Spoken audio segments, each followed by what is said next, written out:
بسم اللہ الرحمن الرحیم۔ السلام علیکم ورحمۃ اللہ وبرکاتہ۔ Albadr school secondary boys garden east campus کی جماعت نہم میں اردو مضمون میں سبق قومی ہمدردی ہم پڑھ رہے ہیں، جس کے مصنف خواجہ الطاف حسین حالی ہیں۔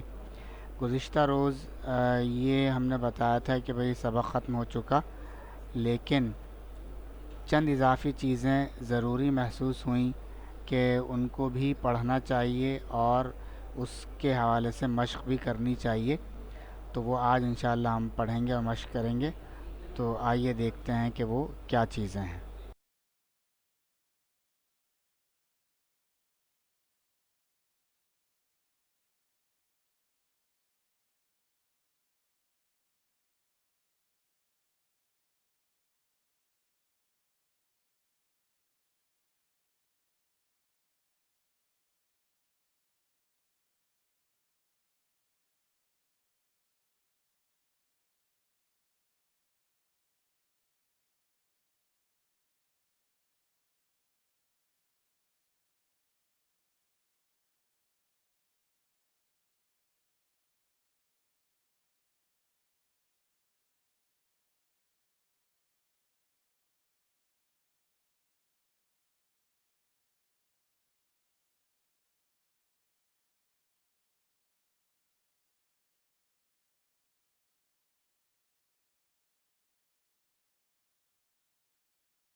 ایک اہم چیز ہے عبارت کی تشریح۔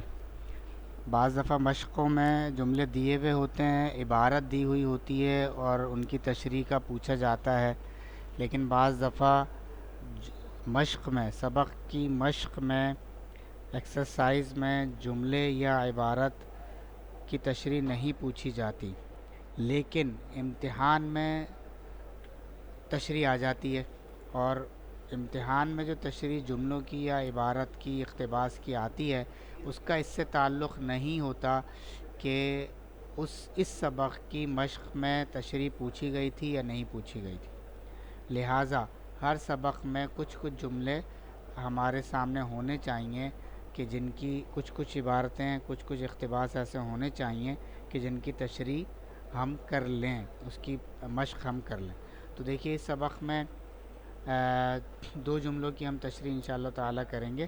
تو دیکھیے ذرا، پہلا جملہ یہ ہے: قوم ایک درخت کی مثال رکھتی ہے جس کی ٹہنیاں اس کے مختلف خاندان ہیں اور اس کے پتے ہر ایک خاندان کے مرد و عورت۔ جب تک درخت کی جڑ ہری ہے اس کی ٹہنیاں اور پتے بھی ہرے ہیں، لیکن جب جڑ کو پانی نہ پہنچے گا ٹہنیاں اور پتے سب سوکھ جائیں گے۔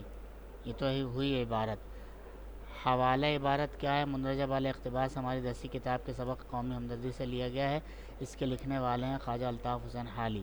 حوالہ مصنف مولانا الطاف حسین حالی پانی پت میں پیدا ہوئے۔ ان کے والد کا نام عز بخش انصاری تھا۔ پہلے قرآن پاک حفظ کیا، پھر عربی اور فارسی کی تعلیم حاصل کی۔ 17 سال کی عمر میں شادی ہوئی۔ شادی کے بعد دہلی چلے گئے، غالب کی صحبت میں رہے، پھر لاہور آ گئے۔ مولانا حسین آزاد کے ساتھ مل کر موضوعاتی مشاعروں کی بنیاد ڈالی۔ حالی نے سر سید احمد خان کی خواہش پر اپنا مشہور مسدس مد و جزر اسلام لکھا اور اس سے قومی شاعری کی بنیاد رکھی، جس کے باعث انہیں قومی شاعری کا بانی کہا جاتا ہے۔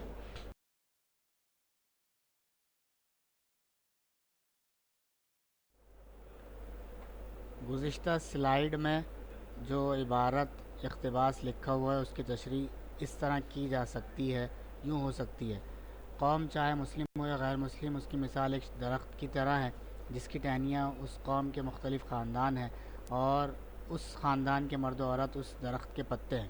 جب تک اس درخت کی جڑ ہری رہے گی پورا درخت ہرا بھرا اور شاداب رہے گا۔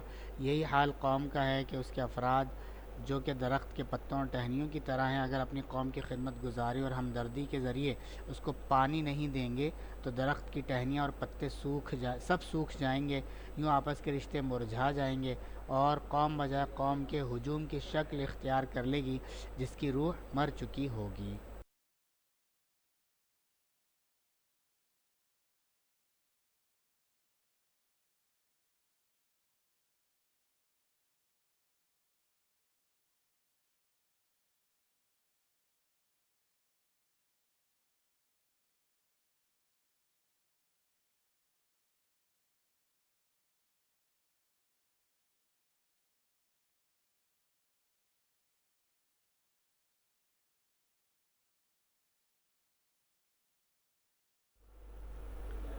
دوسرا اقتباس یا دوسری عبارت ہے ہمدردی ایک قدرتی خاصیت ہے جو بغیر تعلیم اور اکتساب کے انسان کی طبیعت میں خود بخود جوش مارتی ہے، کیونکہ اگر ایسا نہ ہوتا تو اور حیوانات میں جو عقلی تعلیم سے بالکل محروم ہے اس کا وجود ہرگز نہ پایا جاتا۔ حوالہ عبارت ہے مندرجہ بالا اقتباس ہماری درسی کتاب کے سبق قومی ہمدردی سے لیا گیا ہے، اس کے لکھنے والے ہیں خواجہ الطاف حسن حالی۔ حوالہ مصنف ہے مولانا الطاف حسن حالی، پانی پت میں پیدا ہوئے، ان کے والد کا نام عیز بخش انصاری تھا۔ پہلے قرآن پاک حفظ کیا، پھر عربی اور فارسی کی تعلیم حاصل کی، 17 سال کی عمر میں شادی ہوئی۔ شادی کے بعد دہلی چلے گئے، غالب کی صحبت میں رہے، پھر لاہور آ گئے، مولانا حسین آزاد کے ساتھ مل کر موضوعاتی مشاعروں کی بنیاد ڈالی۔ حالی نے سر سید احمد خان کی خواہش پر اپنا مشہور مسدس مد جزر اسلام لکھا اور اس سے قومی شاعری کی بنیاد رکھی، جس کے باعث انہیں قومی شاعری کا بانی کہا جاتا ہے۔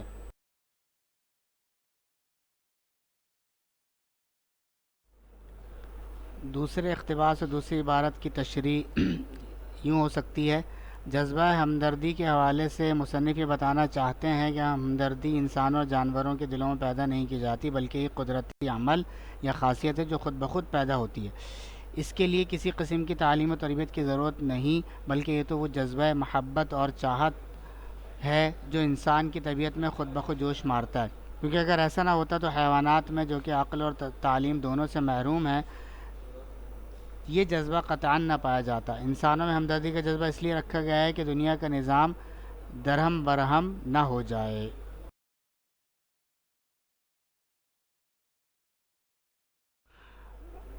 مضمون کی طرف چلتے ہیں جی۔ اس کی تعریف غالباً پہلے بھی آ چکی ہے اور اس کے حصے بھی بیان کیے جا چکے ہیں۔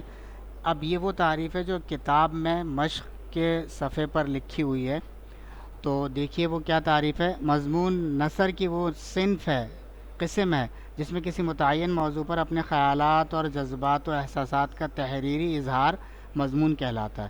یعنی نظم نہیں ہے، نثر ہے، نثر کی ایک قسم ہے، اور کسی بھی موضوع پر جو آپ طے کر لیں، متعین کر لیں، اس کے بارے میں آپ جو اپنے خیالات کا اظہار کریں گے، جذبات اور احساسات رکھتے ہیں، ان کو لکھیں گے، تو یہ وہ لکھنے میں اظہار ہے مضمون، یعنی تحریری اظہار ہے، لکھا جاتا ہے۔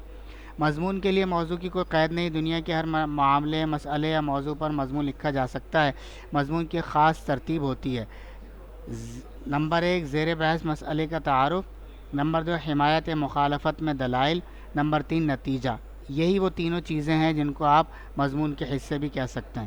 ہر مضمون کے لیے نظم و ضبط، توازن اور تناسب ضروری ہے۔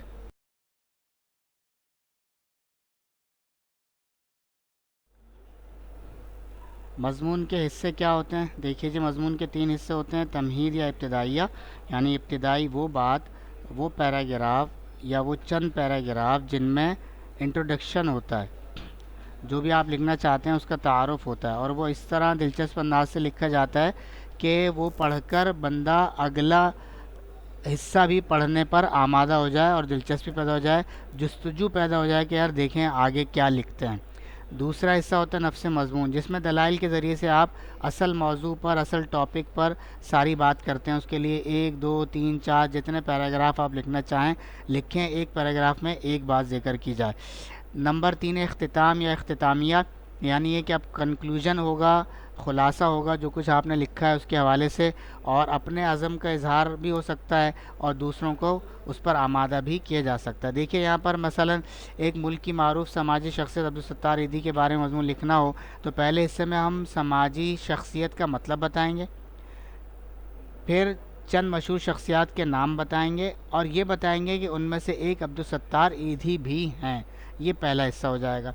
دوسرے حصے میں ان کی زندگی کارناموں کا ذکر کریں گے، تو اس میں ایک کارنامہ ایک پیراگراف میں، ان کی زندگی کے بارے میں دوسرا پیراگراف، اور تعلیم بھی آ سکتی ہے، ان کا بچپن کیسے گزرا، کس طرح کام شروع کیا، سارے ان کے کام کی تفصیل بھی آ سکتی ہے، ان کو ایوارڈز کیا کیا ملے، انعامات کیا کیا ملیں، تو یہ ساری باتیں بھی الگ الگ پیراگراف میں لائی جا سکتی ہیں۔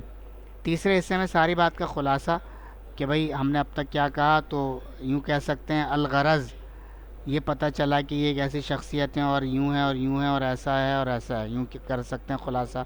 یا یہ کہ خلاصہ یہ ہے کہ وہ ایسی شخصیت تھیں اور ان سے یہ فائدہ تھا اور اتنا کام کیا اور یہ کارنامے.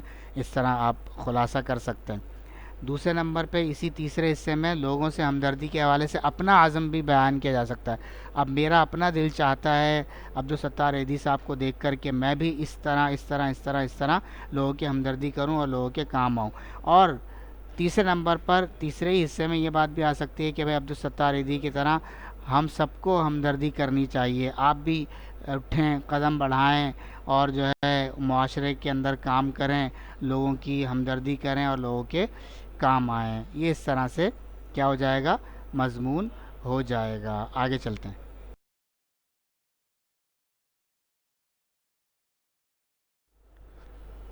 اب ہم آتے ہیں آج کے آن لائن لیکچر کی آخری بات کی طرف، اور وہ ہے ایک سرگرمی.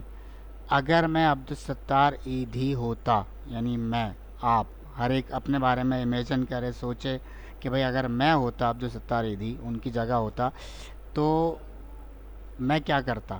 اس پر آپ کو کیا لکھنا ہے؟ مضمون لکھنا ہے. تو مضمون کی تعریف، اس کے حصوں اور دیگر مثال کو سامنے رکھ کر ابھی اسی وقت کلاس کے دوران ہی درج بالا عنوان پر مضمون لکھیے. عنوان کیا ہے؟ اگر میں عبدالستار ایدھی ہوتا. اب جی ہمارا کام ہو گیا ختم، آپ کا کام شروع ہو رہا ہے. اب آپ قلم کاغذ سنبھالیے اور اس عنوان پر کم از کم ایک صفحے کا مضمون ابھی لکھیے. پھر اس کی تصویر کھینچ کر واٹس ایپ گروپ میں بھیجیے اور مجھے دکھائیے. والسلام علیکم ورحمۃ اللہ وبرکاتہ.